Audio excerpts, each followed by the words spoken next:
係港灣門司室新開市民單位，一個319尺、29平方、30平方米嘅一個海景一房單位。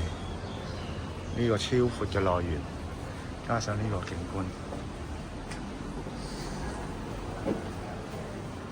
仲要係明火煮食。明火煮食，跟住隔離房間，房間嚟講咧都係望翻一個超闊內園同埋加海景。如果喺前排嘅前海排啊，如果有海景咧，就真係比較少啲嘅一房。